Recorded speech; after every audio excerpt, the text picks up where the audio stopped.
quando a gente volta nas tradições mais antigas, existem muitos exemplos de práticas espirituais. Não é necessariamente uma fórmula ou alguma coisa que você faz com o corpo, por exemplo, o yoga é uma prática. Os pitagóricos e outros, eles tinham muita prática de vida, de purificação. Os estoicos focavam muito nas virtudes, né? E é isso que eu entendo como uma prática teosófica. E não existe prática mais verdadeira e mais útil para nós e para a humanidade do que a autoobservação constante, o despertar das virtudes, a purificação dos pensamentos. Mas é engraçado que no século XXI, às vezes parece que se a gente fala em virtude, a gente é meio careta. Se a gente fala na filosofia, a gente quer discutir virtudes ou estoicismo, ou práticas que levam à transformação interior, o pessoal fala que não, vamos ler Foucault e falar da modernidade líquida. Isso aí que você está falando é caretice. Mas é isso que transforma a nossa vida e altera os nossos estados mentais perturbados em estados harmônicos que levam a esse despertar da unidade em nós. Então eu acho a teosofia extremamente prática quando a gente se coloca de coração nela e coloca ela na nossa vida à medida que o ensinamento vai fazendo sentido. Então eu pus aqui alguns exemplos de práticas. Desapego. Essa aí todo mundo fala e a gente fica com essa ideia assim, desapego, vou me desapegar. Como é que é isso de desapego? Não é fácil não. Existem muitos níveis de desapego e às vezes a gente acha que desapego é não poder ter nada, né? Eu sempre lembro de uma historinha de um monge que era mendicante e ele tinha só um potinho. E aí foi visitar um rei, um monge muito simples, muito desapegado. Não tinha nenhuma posse. E foi visitar um rei, um palácio suntuoso, e o rei chamou ele para caminhar na floresta, para conversar, e quando eles viram o palácio pegou fogo. E o monge, o rei, meu palácio pegou fogo, e o monge, meu potinho!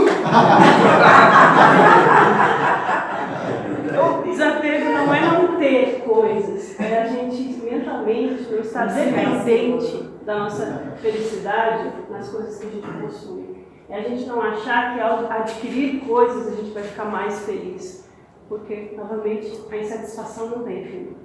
O desapego, ele não é repressão. Às vezes quando a gente fala, por exemplo, no budismo de desapego, parece que tem que desapegar, não posso ser feliz, não posso ter relacionamentos, não posso ter amigos, tem que ser desapegado. Não, é importante a gente se relacionar.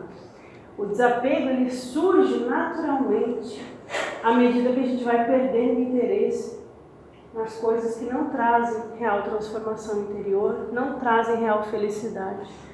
Não é que a gente se priva das coisas, a gente deixa de querer elas. E aí o mundo inteligível, o mundo espiritual, o mundo da alma e o serviço à humanidade no mundo se torna algo muito mais valioso para a gente do que egoicamente, pessoalmente, a gente ter isso ou aquilo.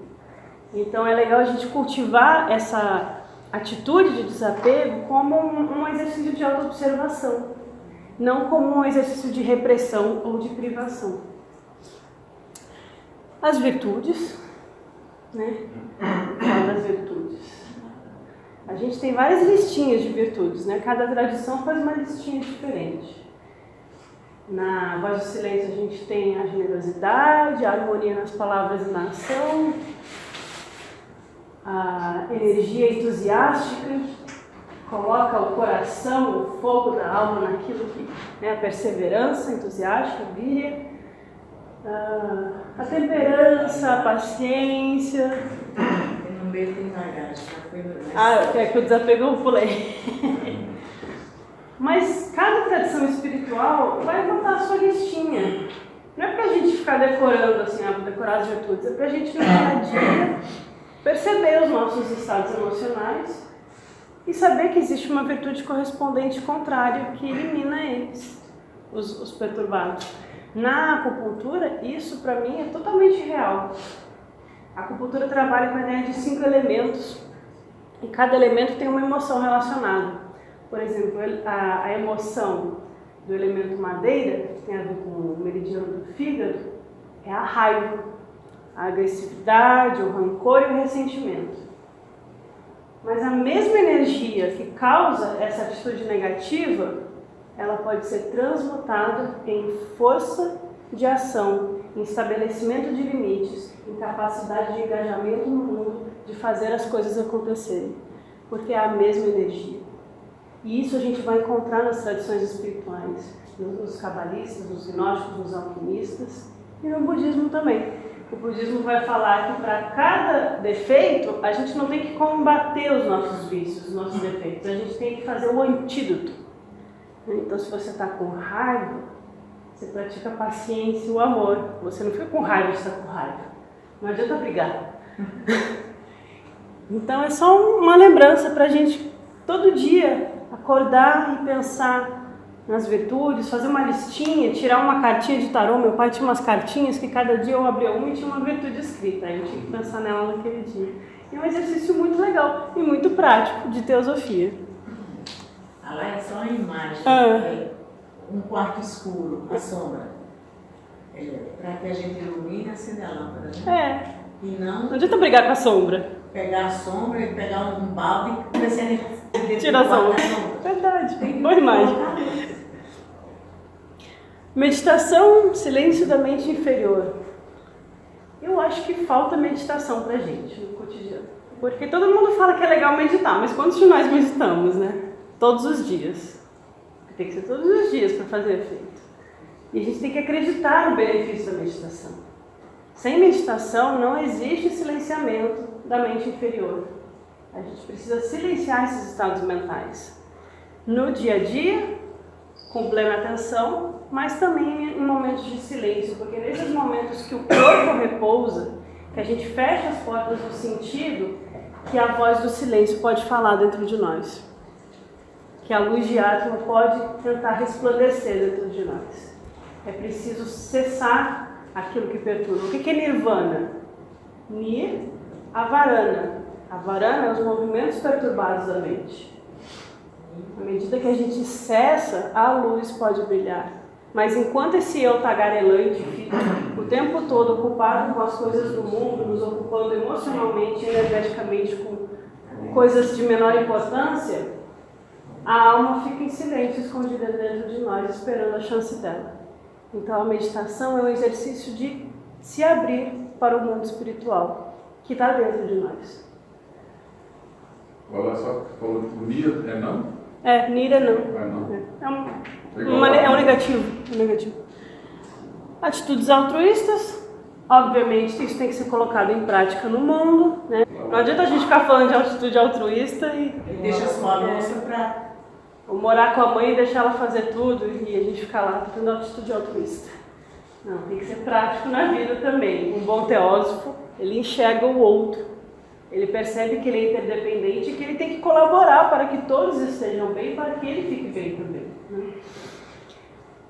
E aí a gente vai falar de purificação de corpo, fala e mente. Purificação é outro termo que ficou conhecido como careta, em desuso, caiu em desuso.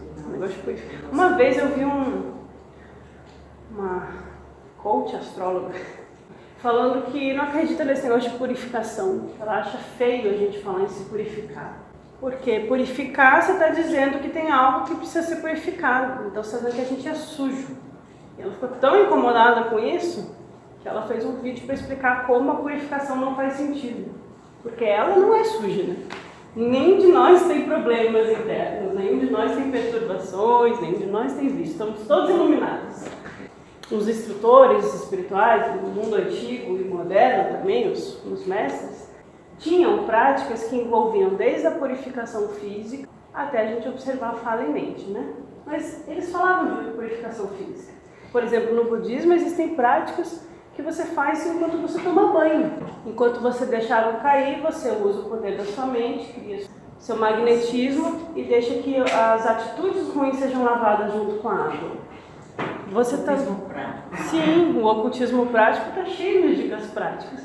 Só que às vezes quando a gente lê, eu não sei se todos já leram o ocultismo prático aqui, e se quem já leu sentiu isso também, eu li algumas vezes. E eu lembro que as primeiras vezes que eu li, Dava até um medinho, assim. Nossa, é muita regra. Nossa, aquele comecinho dele. Não sei se eu dou conta disso. Mas a gente vai no nosso ritmo tentando. Bem. Então, a purificação, eu entendo ela como física também. Porque o mundo físico faz parte de nós e ele afeta o mundo energético, mental e espiritual. Então, tomar banho, visualizando luz e os pensamentos indo embora e as emoções sendo lavadas. Antes de dormir, você ter uma prática de asepsia mental, de não ficar pensando nos problemas do dia, você ter um momento ali que você para e relaxa. O Hodgson, no livrinho dele, Saúde e Espiritualidade, ele fala muito, né? Ele fala muito da gente, antes de dormir, deitar e relaxar completamente o corpo, fazer um exercício de relaxamento para soltar todas as tensões do dia, para que a gente possa entrar no mundo dos sonhos como almas ativas e participativas do trabalho. Mas a purificação também vai ser pela alimentação, também vai ser pelo que a gente bebe, pelo contato que a gente tem nos ambientes que a gente vai. Então tudo na vida é teosofia prática. Todas as escolhas que a gente está fazendo, os ambientes que a gente convive, as pessoas que a gente convive, tudo isso vai afetando o nosso campo energético. E às vezes pode soar um pouco assim, você está se achando melhor que os outros, não vou naquele lugar. Eu entendo que a gente não é iluminado ainda. E a gente ainda é muito frágil. Então, se eu estou tentando começar um caminho e eu vou num lugar de energia muito negativa e densa, aquilo me atrapalha e aí eu não consigo nem ajudar e não consigo ser ajudada. Então, talvez o mestre ele consiga ir em ambientes mais densos. Mas a gente, no momento, eu acho que é mais sábio a gente se preservar um pouco, para a gente se fortalecer e poder ajudar depois. Observar os impulsos animais, como os desejos do ego dominam a mente. E isso a gente é fácil de perceber, né? Quando a gente tem uma explosão de raiva, leva 2 dias para passar aquela energia. Quando a gente tem uma chateação muito grande, parece que nada mais funciona no dia, né? O estudo não funciona, você trata mal os outros sem querer. Então, o tempo todo, eu gosto muito da imagem que os gnósticos trazem, que eles falam que são colocados forças dentro de nós, que eles chamam de um falso espírito. Eu entendo que é como o Kawamanas, mas o falso espírito fica tentando fazer a gente se afundar nos apegos, nos vícios e em tudo aquilo que é negativo pra gente, né? Na história gnóstica da criação, é o Gênesis invertido, o paraíso de Adão é na verdade o paraíso que prende os sentidos, faz a gente se esquecer da nossa origem, faz a luxúria ser muito grande, o desejo ser muito grande. E aí a gente fica embranhado, emaranhado e não consegue lembrar da nossa alma. Então esse exercício de auto-observação constante, novamente, é importante. As tendências, né? A gente tem tendências, né? E a gente às vezes é mais irritado, às vezes a gente é passivo demais e aí fica cultivando uma coisa aqui dentro que vira uma doença. Então a gente tem que ter coragem de fazer uma escavação interna e deixar que isso se manifeste, fazendo terapia, né? Tentando se encontrar de uma forma saudável. A abstinência de álcool entra na purificação, os mestres são absolutamente contra qualquer tipo de bebida alcoólica. No voto que a Blavatsky tomou, que ela tomou na Índia, que é o voto budista, que tornou ela uma upasika, que é o voto leigo, tem os 5 preceitos, e um desses preceitos é a abstinência de qualquer entorpecente, qualquer coisa que faça sua mente não ter clareza, ficar inebriada ou perturbar os seus estados mentais. E isso também era uma regra em outras escolas da antiguidade, como os pitagóricos e os neoplatônicos. E é uma coisa tão forte na nossa cultura, né? Às vezes a gente fala assim, eu não bebo. Nossa, você não bebe? Mas o que você vai tomar? Parece que quando eu falo quando eu não como carne. O que você come? E eu acho que os jovens talvez sofram um pouco mais com essa pressão, porque os amigos ficam, deixa de ser chato, deixa de ser careta, deixa de isso, deixa de aquilo. Mas a gente tem que ter para nós o que a gente quer para a nossa vida, né? As nossas convicções, o que nos faz bem e o que nos faz mal. Até em termos de saúde, O álcool é extremamente yang tóxico na medicina chinesa. Ele perturba todos os estados internos. Ele queima a nossa energia. E aí, com a energia perturbada, queimada, a gente não consegue fazer o trabalho espiritual. Mesmo uma gotinha. Nem o físico, trabalho material. Sim. Não, nem tô falando de ficar bêbado, só assim. É complicado. E tem escolas que se dizem espirituais e seguidoras dos mestres que fazem brindes de álcool em nome dos mestres. Então é complicado isso.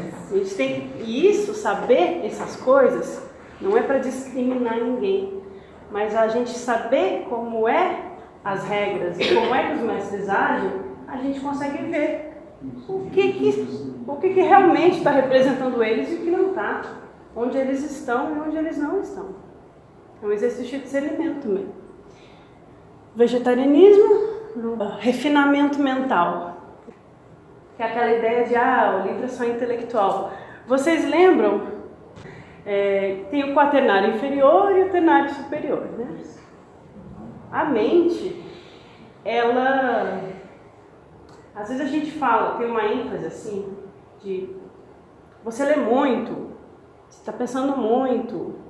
Isso não é prática espiritual. Isso o Plotino já falava nas Enedas, que não é você ser inframental. Não é você abandonar a sua mente e ficar curtindo as sensações etéricas dos chakras e das sensações coloridas e as visões do plano astral. Isso não é prática. Não é você estar abaixo da sua capacidade mental, é você transcender ela. É você deixar de ser dominado pela mente concreta que fica enxergando a realidade como se fosse uma realidade mesmo e não uma aparência, porque o mundo é uma aparência. Ele é um construto. E você conseguir transcender isso. À medida que a gente estuda a doutrina secreta ou outros textos que ajudam na nossa inspiração mental, a gente tem dois fatores. A mente vai se tornando mais sutil, a mente vai se abrindo para as realidades espirituais, porque elas estão doidas para aparecer. A alma está aqui dentro dizendo assim, deixa eu sair, mas a gente não deixa, né? Então, à medida que a gente consegue botar essa mente em trabalho, e sutilizando e aprendendo a matemática, né? Ou aquilo que é mais sutil e que trabalha a gente para elevar o espírito, a gente vai abrindo essas portas para a luz da alma sair. E a gente vai capacitando a nossa mente para sermos um bom instrutor quando a gente estiver lidando com as pessoas ao nosso redor no mundo. Porque não adianta a gente ficar só curtindo pessoalmente as sensações se a gente não consegue trabalhar na metafísica ou na ideia de conseguir transmitir isso para os outros. Então é um treino duplo para a gente e para os outros. E eu gosto muito dos livros como prática espiritual. Às vezes eu ouvi que era só letra morta, ou que eu tinha que ter um instrutor pessoal, assim, por exemplo, estou lendo um livro budista, por que você não vai lá no centro do lama e tal? Eu falei, porque eu fui lá e eu não senti nada. Tudo bem que algumas pessoas gostam, mas para mim aquele lama não me tocou. Mas se eu posso ler um livro escrito por um dos maiores lamas que existiram na humanidade, e a partir dessa leitura ele pode diretamente falar comigo, nossa, que oportunidade que eu tenho. Que coisa linda poder me conectar com a energia de quem escreveu isso. Porque está no livro. O livro é vivo. Né? O livro é vivo. E isso a gente percebe na prática. Eu lembro de estar muito focada em estudar certo personagem e não só ler a sua biografia, como ler os seus ensinamentos, que eu ia dormir e eu sonhava com ele. Porque conecta. Os mestres falam para o Cínete, você está pensando tanto na gente que eu tive que vir aqui. O nosso pensamento chama.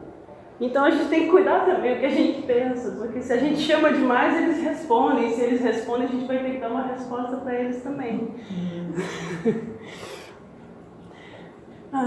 Estímulo da capacidade intuitiva, né? Vou pular porque é isso, basicamente. E os mestres citam o uso de incenso para limpeza magnética. Vai ser bem complicado. Por isso tem uns incensos por aí, que Deus me livre. É sujeira magnética. É, sujeira magnética. Então, meu pai sempre fala assim, esses incensos com cheiro de sabonete artificial não vale. Porque a gente nessas lojas é o que a gente encontra. Então é melhor não ter um incenso do que ter um incenso ruim. Porque o incenso com aroma artificial, cera plástica e que solta aquela fumaça de cheiro forte que irrita, ao invés de transmitir alguma coisa, não adianta. Tá, mas e aí, como que a gente faz? Eu não sei bem uma solução. Eu consegui comprar pela internet uns incensos feitos no Nepal, que são uma fórmula de incenso tibetano que eu vi que usavam nos mosteiros e eu achei ele muito suave, com sândalo, sem perfume. Achei que eles fizeram efeito.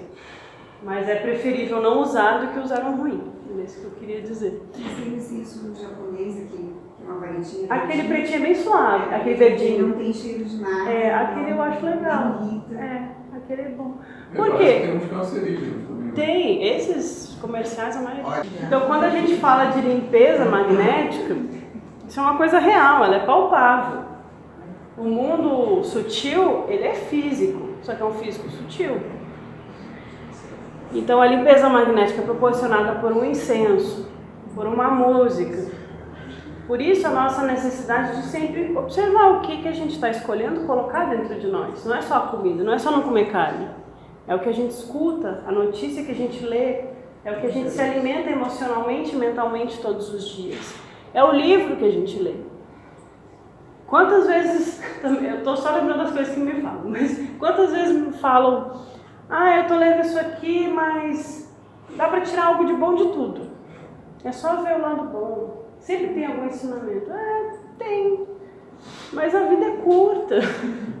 Você vai escolher uma coisa ruim que dá para tirar algo de bom e se você tem coisas excelentes, né? Então, e às vezes existem coisas ruins de ler. Existem ensinamentos que são sopas de legumes super saudáveis com uma gotinha de veneno ali. Você não vai perceber lá no meio, na sutileza. E aí que entra o exercício constante do discernimento, que é uma joia do coração. Não é um raciocínio, nem uma discriminação com ninguém, nem nada. Então a gente sempre tem que estar, vida limpa, mente aberta e coração puro. Porque sem isso não tem como, senão a gente descamba muitas vezes. E aí na limpeza magnética, também tem uma parte muito prática, física mesmo. Limpeza de casa. Uma casa cheia de bagunça, tem energia grudada ali de semanas, não flui. Não flui. Tem uma carta que o mestre fala para o Walcott, vai lá no quarto da Blavatsky, arruma aquela bagunça, porque eu preciso falar com ela, mas eu não consigo chegar perto. Então, como que a gente quer nos aproximar dos mestres se a gente não permite que eles cheguem perto?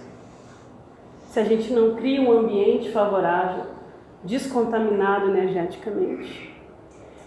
O Rafael me lembrou dia desses, tem uma outra passagem de 3 ocultistas ingleses que estavam tentando fazer práticas de magia cerimonial boas, né, nada negativo, e queriam trabalhar com os mestres, que eram o Eliphas Levi, o Z.H. Van Bay e o Edward Bulwer-Lytton, que é o autor daquele livro Zanoni, que alguns talvez conheçam.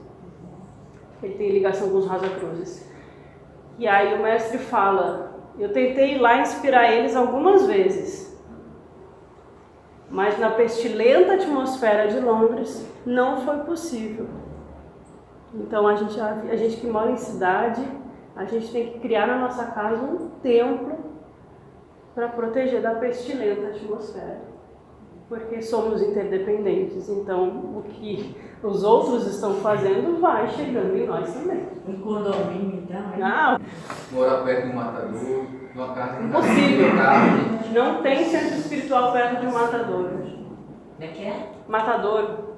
Não tem aqui. Ser vizinho a uma Não dá pra loja você que ter uma vende prática. carnes, por exemplo. Você mora num bairro que seu vizinho vende carne. É complicado. E aí depende não só de nós, né? Despertar da mente de altruísmo, compaixão e ideal de serviço. Novamente, reforçar que compaixão não é um sentimento e não é um emocionalismo. É algo que desperta do nosso coração em direção à nossa mente e se torna uma ação no mundo. Não adianta ser contaminado com peninha ou ficar preso em se perturbar com as notícias ruins ou com as negatividades que vêm de outros, porque todos temos momentos, né, difíceis. Eu que trabalho com pessoas em estado de sofrimento, a gente sempre faz antes de atender um exercício de Qigong para se proteger e não pegar do outro. Mas só dando em relação a essa questão do magnetismo, muito pior está sendo hoje o magnetismo que você está recebendo no seu celular, no seu computador, porque as pessoas estão optando por hoje e está chegando cada dia mais essa informação massiva que leva você para as piores coisas possíveis. E é um lixo emocional. É o pior que tem. O Mahashoen fala, não fica se ocupando do mundo, não no sentido de abandone o mundo. A gente tem que trabalhar no mundo, com as pessoas, serviço. Mas não é para você se envolver, não é para você ficar lendo cada notícia, cada fofoca de quem disse o quê, quem disse quem, o partido tal e a notícia ruim tal, porque isso não ajuda, nem a gente nem os outros. A gente está só se alimentando daquela negatividade. Então é uma compaixão desapegada do personalismo. E isso é muito difícil. E perceber que a mônada é idêntica à vida una. Que não é só um conceito. É algo pra gente sentir. E aí eu coloquei yoga e música. Adoro yoga. Hatha yoga. Porque hoje em dia tem 10 mil tipos diferentes de yoga, né? E nem todas vão ser legais. Tem umas que despertam coisas em você e mexem em coisas que não deveriam ser mexidas. Mas a Hatha Yoga é só uma das práticas propostas por Patanjali. Eu não sou especialista em Patanjali nem em Yoga, talvez alguns de vocês possam até falar melhor aqui. Mas eu sei que os 2 anos que eu pratiquei Yoga quando eu morava em Brasília foram momentos que eu me senti mais harmonizada, bem com o meu corpo, bem com a minha mente. Acho que ajuda muito, mas o mestre também avisa, cuidado com exercícios forçados, que vão forçar a abrir e despertar coisas que ainda não estão prontas para isso. E quando você abre algo que não está pronto, ao invés de você se iluminar, você se contamina com mais sujeira. Então, mestre Kagar, jejum, meditação, castidade em pensamento, palavra e ação. O silêncio durante certos períodos de tempo, domínio das paixões e impulsos animais, completa ausência de egoísmo nas intenções e o uso de certo incenso com objetivos fisiológicos têm sido apontados como instrumentos desde a época de Platão e Jâmblico no Ocidente e desde os tempos ainda mais remotos de nossos rishis hindus. Então, bem prático. Essa questão jejum não é passar fome. O Hodgson fala sobre comer pouco, a gente não ficar estufado, empatufado, porque quando a gente come muito, aí falando de novo como acupunturista, a gente prejudica a energia do nosso meridiano do baço, que é o responsável pela nossa atividade mental. Então toda a nossa energia mental fica no estômago, e aí nada funciona na cabeça. Então, é questão de equilíbrio. Porque às vezes a gente lê assim, jejum, aí começa aquelas coisas, vou ficar 21 dias sem comer, vou viver de luz, e aí você perde a sua vitalidade. E ninguém trabalha no mundo sem energia. Né? Meditação, castidade em pensamento, palavra e ação. Essa castidade é complicada porque tem as regras deles, de castidade mesmo. Mas tem o tal do xalaleigo, que pode ser casado. É preferível você ser casado com alguém que também está numa busca espiritual e tem um relacionamento estável. É uma questão da gente saber onde a gente se coloca nisso. Né? Não é repressão, mas é se colocar de forma honesta e com uma energia boa, né? Harmoniosa. Silêncio, domínio das paixões e impulsos animais. Isso a gente já falou. E o incenso, eu achei muito legal citar o incenso. Você poderia pedir a Damodar que mandasse a você alguns pacotes de farinhas de incenso para o seu uso. Ai, que legal. Ganhar uns incensos da Damodar. E tu ainda reserva uma mala, traz pra gente.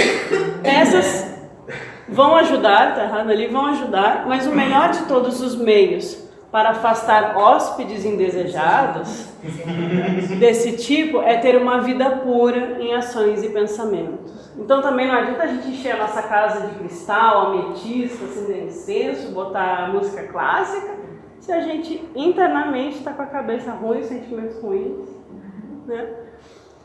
Como nós não exigimos uma mente passiva, mas ao contrário, estamos buscando as que são mais ativas e podem tirar suas conclusões uma vez que estejam na pista correta. E aí logo em seguida, em outra carta, ele fala: a única coisa que você pode fazer é preparar o intelecto. O impulso para a cultura da alma tem que ser dado para o indivíduo. Eu sempre penso assim, por que esses mestres, não só da doutrina secreta, mas ao longo de todas as eras, escreveram tanto para a gente dizer que não precisa ler? Para que eles colocaram tanta energia na preservação do ensinamento, na escrita? É livro que foi roubado, que tiveram que sair de barco para preservar das invasões vikings para salvar o livro, bibliotecas queimadas, e a gente, não precisa, é só sentir. Minha espiritualidade é prática. Não, tem que ler mesmo. Tem que ler todo Platão, todos os sutras, toda a doutrina secreta, o que ativar a sua alma, não é que você tem que saber tudo. A gente não tem que ser especialista em tudo, mas cada um precisa encontrar o seu caminho. Farei o melhor que puder para transformá-lo em um vegetariano e abstêmio. A abstinência total de carnes e licores é recomendada muito sabiamente. A atmosfera de conhaque na casa é terrível. Quer dizer, não tem só o bafo físico. Não, é astral. E aí uma passagem do Hodgson, de um artigo dele, que é mais moderno, né? Ele fala: o uso de psicotrópicos como a maconha, cogumelos, álcool, etc. provoca o exaurimento da energia vital, oriunda dos chakras. Haja visto que a bebida alcoólica e mesmo as drogas possuem propriedades antimagnéticas. Então, assim, a gente está se auto-boicotando cada vez que a gente se coloca em um ambiente assim, ou a gente ingere, que é pior. Mesmo a ayahuasca? Mesmo a ayahuasca. Porque, segundo os votos dos 5 preceitos elaborados por Bodhisattvas, não se deve usar nada que entorpece a mente e tira a consciência de clareza. Por causa de um hábito. Olha como um hábito que a gente não se desapega atrapalha toda a nossa vida espiritual. Era uma dose, é que nem a gente fala assim, faz bem pro coração, é só uma tacinha. Faz bem pro coração. Não tem médico que receita. Outra coisa também, os médicos procuraram na humanidade as pessoas talhadas para fazer esse trabalho. Não foi uma coisa boa, não.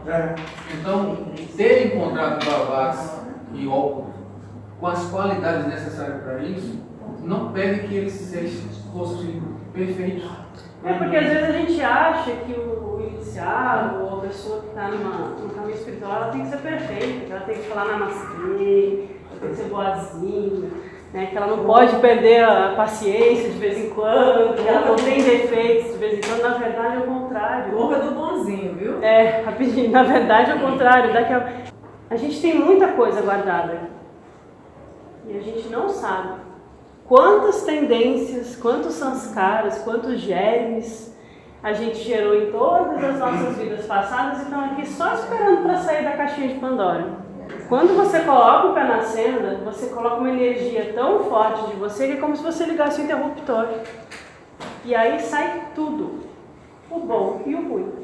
Então você vai ter pessoas com um intelecto extremamente forte, como ela, capaz de escrever livros como ela escreveu, com um coração enorme como ela tinha, que dizem que ela era destemperada, isso, aquilo, mas ela tinha um amor muito grande. A gente lendo ela tinha uma doação e uma generosidade sem tamanho pela causa. Uma pessoa que deixou de viver os confortos da nobreza russa e ser famosa e ter fama pessoal, não sei o quê, para ficar sendo caluniada e vilipendiada e passar aperto financeiro só para trabalhar para os mestres. E a gente tem que começar a reconhecer a generosidade das pessoas e não aquela imagem ideal de como deve ser um praticante espiritual, que a gente tem que é romantizada. Né? Quando a gente ativa esse interruptor, toda a sujeira sai, toda a sombra vem à tona. E aí é que é a aprovação. As pessoas falam de Blavatsky que ela escreveu, mas não falam do gesto de amor. Ela tinha uma passagem de primeira classe, tinha uma família que não tinha o que viajar. Ela trocou a passagem dela por uma de terceira classe e levou a família com ela. Um mês no navio na terceira classe. Exatamente. E todo mundo também desdenha o Coronel Walpole. Se não tivesse Coronel Walpole, não tinha sociedade. E foi o que recebeu o maior elogio nas cartas do próprio Mahatma, como aquele que levou uma vida mais correta de acordo com os mais altos dos princípios do budismo. E ele foi um bom amigo, um fiel amigo para ela. Precisa desenvolver a reta motivação, o desapego, o discernimento, praticar virtudes. Isso é uma carta do Mestre Kutumi. Purificar os veículos do corpo físico, emoções e mente, iniciar as práticas preliminares, trazer à tona tendências latentes, compreender mais as instruções sobre a cena espiritual. Tem muita coisa aqui, ó. Tem que compreender, né? Cadê o Marcelo? Compreender. Tem que saber e compreender. Trazer à tona o que é latente, tem que encarar os próprios monstros, né? Parar de botar embaixo do tapete, fingir que a gente é santo. Iniciar as práticas preliminares. Isso aí tem regras, tem vários textos sobre práticas preliminares. Por exemplo, nas práticas budistas do Tantra Vajrayana, que são práticas de meditação interna, de união de Atma com Buddha. A primeiro nível dessas práticas chama Kriya Tantra, que é a criação. Eu acho que na yoga, eu estava falando com a Irenice, né, Irenice? Tem o Kriya Yoga, né? Purificação, prática preliminar. É isso que a gente está falando aqui, purificação, corpo, fala e mente. O aspirante faz descobertas, tem vislumbres e começa a identificar aquilo que toca o coração, aquilo que é vital para a sua existência, para a vida da alma. Deve aprender o valor do silêncio e da meditação, perceber a importância dos sonhos, ver que ocorrem auxílios inesperados. Identificar aquilo que toca o coração é aquilo que você lê e brilha nos olhos. Você não vê o tempo passar, que você quer saber mais. Essa eu achei muito bonita, essa é do Hodgson, de 1942, no diário dele. Um diamante com uma imperfeição é melhor do que uma pedra comum que é perfeita. Então, é aquela questão de como a gente romantiza como devem ser as pessoas que estão na busca, né? A gente, mesmo imperfeito, se a gente está cultivando o diamante interior, é melhor do que a gente ser perfeitinho na vida cotidiana, porque tem muita coisa escondida. Quando a gente entra nesse processo de aceleração, as coisas vêm à tona. Mas aí também existem perigos disso, porque a gente pode pisar com o pé de lama na escada e levar um escorregão, né? Tem que saber o nosso limite. Não é para ser afoito. Às vezes nas cartas o mestre fala, calma, cautela, não seja tão inconstante, não seja tão afoito. Vai no seu tempo, porque depois dá ruim. É mais ou menos isso que ele está falando. Uma determinação importante do verdadeiro ocultista é conhecer as imperfeições de sua própria natureza. Esse é o autoconhecimento, né?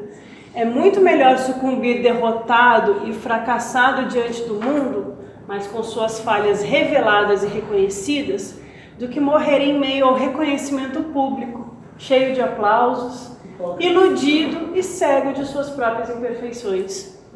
O epitáfio de um ocultista é: ele conhecia suas fraquezas. E a antítese é: ele está sob o maia do autoelogio. Achei isso muito bonito. Mais um do Hodgson: o poder na senda geralmente não é de ação ofensiva pessoal. A luta do Bhagavad Gita, ela é interna, né? A família que a gente vai combater é tudo aquilo que nos criou na vida mundana. É todos aqueles condicionamentos, todos os poderes dos arcontes, do falso espírito, do Kamamanas, que nos constroem na vida do mundo. Mas igual no hino da pérola, a gente tem que mergulhar no fundo do oceano para recuperar a pérola perdida que está sendo guardada por uma serpente. A gente tem que tirar as vestes do mundo, parar de se alimentar com as coisas do mundo, para poder voltar para a casa do Pai e vestir as vestes de luz. Então, não é uma ofensiva pessoal, é silêncio, é ausência de desejo pessoal, é esquecer de si mesmo. E nada mais pacífico do que você parar de se preocupar com si mesmo. O poder consiste no seu lado positivo da faculdade de trabalho efetivo em qualquer campo. Qualquer campo, né? Não estou dizendo que todo mundo tem que virar palestrante, que todo mundo tem que ser especialista em alguma coisa. A gente vai encontrar cada um no seu campo. Especialmente nas áreas escolhidas. A ausência de egoísmo, autocontrole, desapego, ausência de paixão constituem um real poder do aspirante ao adeptado. Então, seu trabalho deve ser mantido num nível cada vez maior e nada que ocorra com sua personalidade deve ter o poder para impedir a realização de todos os seus deveres. A meditação, o estudo, a escrita, a apresentação de palestras e outros trabalhos devem continuar de forma ininterrupta, não importa o que ocorra na vida pessoal. Aí eu pus uma notinha, que o Rodson era casado com a Jane, e ela teve uma doença terminal, ela ficou anos e anos internada no hospital até morrer. Então isso bagunçou muito a vida dele.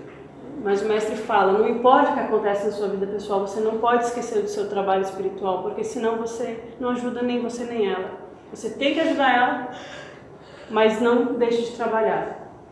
É difícil a gente ter ser centrado nisso, né? Ajudando a humanidade. Porque senão a gente fica na desculpinha. Ah, não posso porque amanhã eu tenho que não sei o quê. Ah, não posso porque minha mãe está doente. Ah, não posso.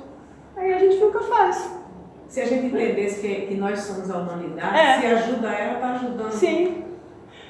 Pratique a quietação como se estivesse ouvindo, dando assim ao self, ao eu superior, ao Atma, a oportunidade para se revelar ao cérebro-mente, como compreensão, luz e atividade. Dessa forma será desenvolvida a aptidão de comunicação com o self, que é a abertura para a intuição, né? Alcançando assim a consciência de bem-aventurança em um sentido de religiosidade, de religare, de voltar ao um. O centro de consciência deveria ser o meio da cabeça, a glândula pineal. Esse é o hall do silêncio, onde a voz ou a flauta pode ser ouvida. A pessoa deve estar em uma condição corpórea relaxada, com uma consciência de ouvir e esperar pela chegada do divino bem-amado. Bhakti Yoga, isso aqui. Os mantras saturam o corpo físico e superfície com o pensamento e o poder divino. Elimine todos os outros pensamentos. Torne os veículos e a consciência pessoal operando neles subservientes e responsivos ao pensamento da deidade e à influência da alma. Elimine esses pensamentos do cotidiano, aquiete a mente, e os mantras é como uma proteção da mente para saturar com a energia espiritual os nossos corpos. Mas é importante saber o que o mantra significa, quem te ensinou e com que propósito você está em todo o mantra. Não é só ficar cantando mantra. Aprende que não há cura para o desejo, que não há cura para a busca de recompensa, que não há cura para o sofrimento de estar ansioso por algo, a não ser fixando a visão e a audição naquilo que é invisível e inaudível. E aí eu acabei. Só pus uma imagem, uma obra que é seguir os passos da natureza de Physis. Aprender com a natureza e seguir os seus passos. Muito obrigada.